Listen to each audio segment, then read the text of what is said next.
हजरत उमर के जमाने में ना एक नौजवान था, नेक था, मस्जिद जाया करता था रात को। तो मस्जिद जा रहा था तो रास्ते में एक औरत ने दावत गुनाह दी। इब्ने असाकर ने इसको लिखा है।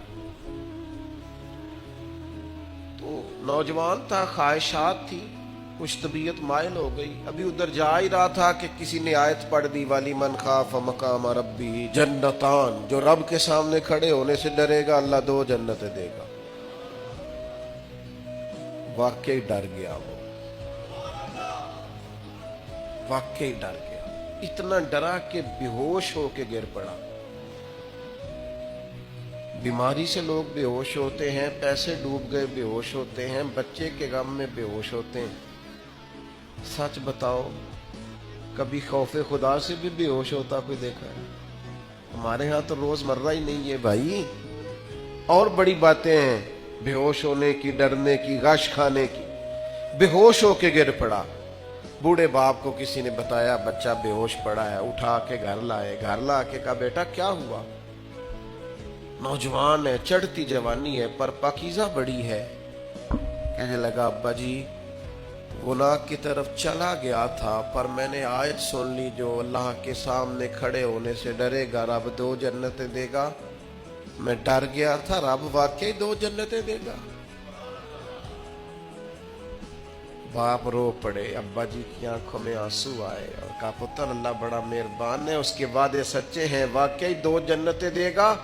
उसने फिर एक चीख मारी और इस तरह की मारी कि उसकी रूह ही परवाज कर गई।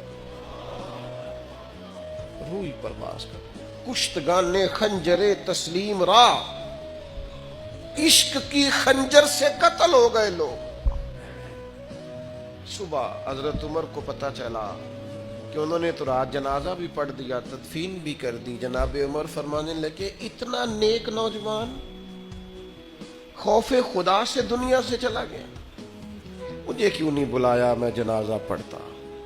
फारूक आजम फरमा रहे मेरा शौक था, मैं उसका जनाजा पढ़ता। कहा हुजूर आपको तकलीफ नहीं दी? फरमाया बताओ कब्र कहाँ है? ते कामिल पीर उना दे बाहू कब्र जिना दी जीवे। हजरत फारूक आजम कब्र पे तशरीफ ले गए और खड़े होके फरमाने लगे नौजवान मुझे उम्मीद है मेरे रब ने तुझे 2 जन्नतें दी होंगी। इब्ने असाकर खोल के देखो तारीख बगदाद ने क्या लिखा है। हजरत सैयदना फारूक ने फरमाया उम्मीद है 2 जन्नतें दी होंगी। कब्र के अंदर से बोला कामिल पीरो ना दे बाहू कब्र जिना दी जीवे। कब्र के अंदर से बोला, कहने लगा हुजूर उम्मीद वाली बात नहीं, रब के वादे सच्चे हैं, उसने वाकई मुझे 2 जन्नतें अता फरमाई। 2 जन्नतें दी हैं, मैंने अपने मालिक को राजी पाया।